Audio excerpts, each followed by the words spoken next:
Well, yes, the performance from Galen Rupp, who took the American record over 2 miles in the States, may just give us a bit of a clue as to how Mo might run this, because Alberto Salazar, of course, coaches the two of them. It was an 8-9 run from Galen Rupp, and that certainly will be in Mo's sights at the very least. Mark Mitchell, John Mellor, Eliud Kipchoge and Kip Zero, they could be two main dangers, if you like. Stephen Davis, Arne Gabius, who ran very well recently over this sort of distance for Germany. Tariq Bekele, the younger brother of Kenenisa, of course, Mo Farah, Gideon Katimba and Remy Limo.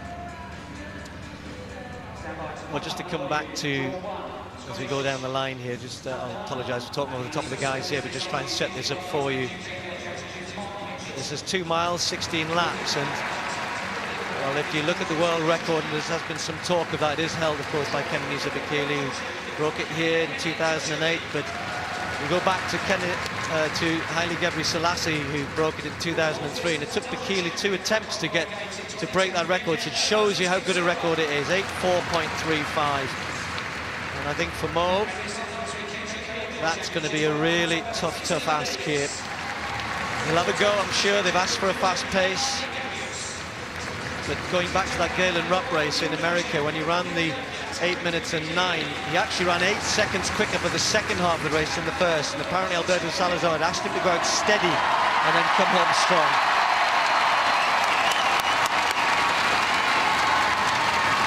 Huge draw for Mo Farah, and I suspect that going out at a pace which will enable him to finish strong might be something which Mo will be looking for here.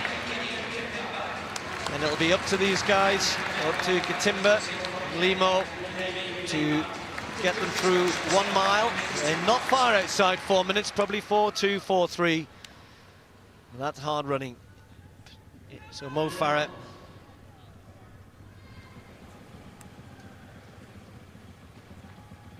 $16 ahead.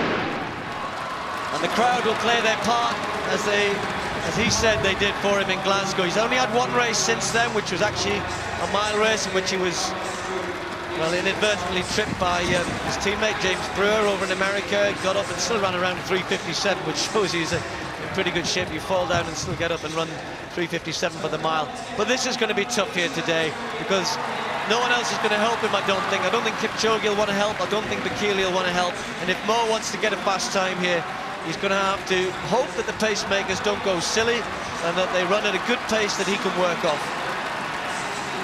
Well, Mo Farah's got some quality athletes behind him, and that makes it even more difficult, because at the end of the day, we're all looking for Mo Farah to win this race. Secondly, we're looking for him to run a fast one. And thirdly, we'd like to see him break some kind of record. The European record set 39 years ago today and still held by Emil Puttermans of 8 minutes and 13.2 seconds. But I'm sure Mo is going to be able to blow that away today. He's capable of running more than 10 seconds faster than that. But he's got Kenenisa Bekele's brother for company right behind him. Then he's got Eliud Kipchoge, the former world champion, behind him. And then he's got Kip Zero, the Commonwealth 5 and 10,000 meter champion, behind him. So he's got some quality athletes there. He is leading the bunch, but he just needs to take a little bit closer order. The pacemakers went through there quickly. Mo Farah, first 400 meters, 58.9 seconds, and that's quick. Yes, and for those of you who know the difference between the metric and imperial, of course it was 16 laps plus about 18 meters. And that 18 meters becomes important, because we talk about Brent's just given a lap time there, so obviously that was 400 meters exactly. It wasn't actually to the finish line, so we'll be watching that.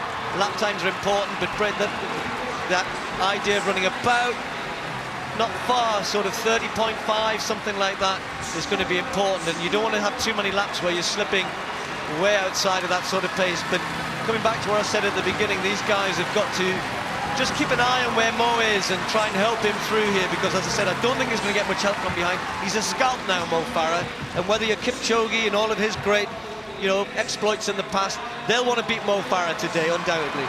That's absolutely right. And the thing is, he's sitting there on his own. When the pacemakers drop out, Mo will be in the lead.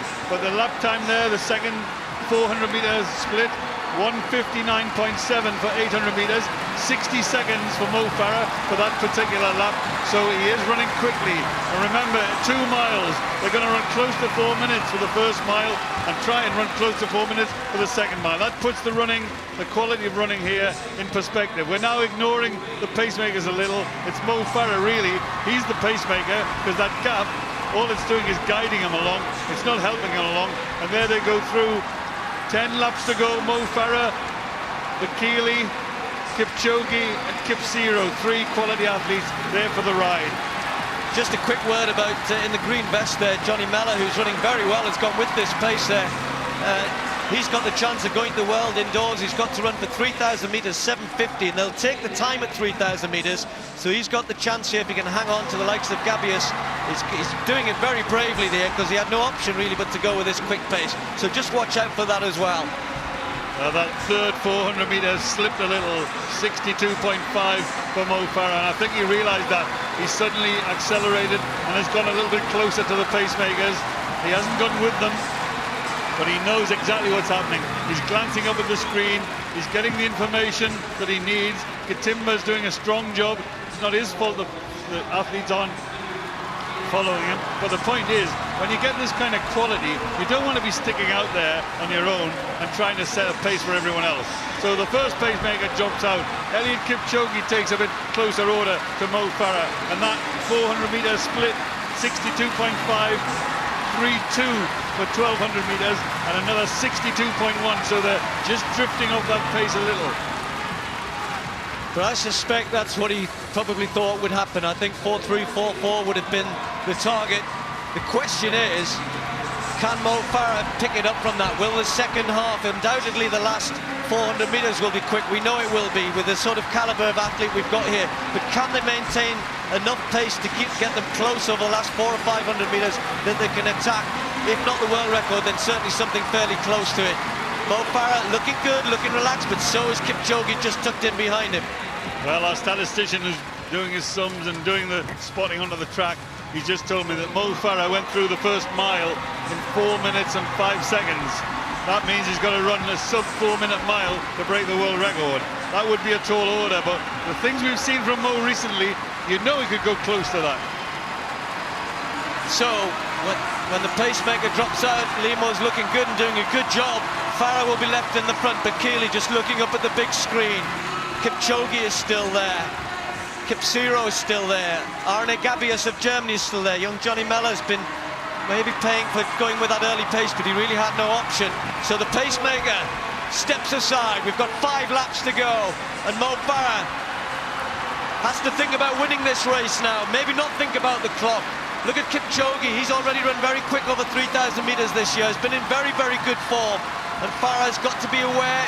He's got to get his brain into gear here about how to win this. Maybe start to forget about the clock a little bit here. And they win the race, Mo. That's what you've got to do. If he wins this race, he'll have beaten some good athletes. He is the world champion at 5,000 meters. And now he's being challenged by the brother of the world record holder at 5,000 meters. And that is Bekele, Tariku Bekele. Now, I think it's time for Mo just to settle, just to think about winning the race. Mo's got a terrific sprint finish. The time will come. I think he's going to beat the European record on today's performance. I don't think they're going to get that world record, but the point is he's got to win this race. He's come into this race with a huge background of performance. We know he's in good shape. He's run a good 1,500 meters. Now he's being tested a little by Tariku Bekele. Well, Bekele knows he doesn't have the pace of Farah, Kipchoge or even Kipsiro, and that's why he's doing this. He just sensed that Farah was happy to just run at the front, and look at Mo just starting to rock a little bit here, but he's still close enough, and Bekele's really testing them here, putting his foot down, and there's just a little bit of daylight there, and if it gets any further, Mo Farah needs to be careful. Kipchoge doesn't know whether to go past him or not, just sensing that Mo Farah is just not closing that gap, so he moves into second place, and they've got less than 400 to go. Less than 400 meters remaining. A grimace by Mo Farah, a 60-second lap there by Tariku Bekele. Kipchoge, the double Commonwealth champion, comes into place, and Mo Farah struggling here. He's got a wall of athletes ahead of him. They're just over 200 metres to go. Mo looks a bit heavy today. He looks a bit tired. He's trying to run quick, and here he comes on the outside. Has he got the finish? Can he manage it from here? The bell sounds, 7:37, and here comes Mo Farah. The noise here is phenomenal. They're trying to cheer their man home, but he's got some work to do here. It was a big effort to move up, and Kipchoge responded. The former world champion, kicking hard and going away. Mo Farah with nothing left at this point. It's Eliud Kipchoge looking good at the moment. Farah's trying one last big effort, but it's not going to get him there. Kipchoge's going to win this. Farah's in second place. It'll be a new British record, a new European record for Mo Farah. But, and it's a big but, it is only February, but he won't like getting beat by Eliud Kipchoge, that's for sure. This is a man who we know over the years is right at the top of the world. He's been a former world champion. He's won plenty of medals at the Worlds and the Olympics. He's a great athlete, but he's the sort of athlete that Mo Farah these days would want to beat. And he'll be a bit disappointed, certainly not to have won in front of a home crowd. Nothing wrong with the time, really. That's still a good run. But as we were saying, Brent, during the race, sometimes you've got to think, let's just win this. I think I said earlier on in the season, keeping an unbeaten record is quite important. And there he goes, Eliud Kipchoge, the former world 5,000 metre champion, the reigning 5,000 metre world champion Mo Farah under pressure here.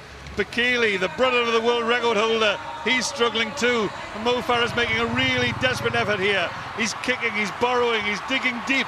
But Eliud Kipchoge is a class athlete. Kipchoge is a double Commonwealth champion. So let's face it, winning this race would have been good enough. But there goes Mo Farah, battling as ever, always gives 100%. 4:5.6 for the first mile, 4:2.5 for the second mile by Mo Farah. That suggests things are in good place, but I tell you, winning the race is important. And if he'd concentrated on winning the race, he may have been able to win it, but he was running for a time. Sometimes that's dangerous. But Mo Farah, as always, gives 100%, and I would say February, Olympic year, Mo, you're on good schedule. Don't worry about it. Well, the esteemed Brendan Foster saying you're on great schedule here in February for what's to come later in the year. How do you assess how it went there today, Mo? I was a bit disappointed with the race. Just felt a bit heavy, and I see myself on the front. Felt alright, but last K, just happened to work hard. But you showed what incredible guts you've got. You didn't give up to the last, you never do. You chase them down hard. Yeah, definitely, you can't give up and you've got to work hard, and thanks to the crowd and everybody supporting. Great reception I got. Oh, it was just one of the best ever.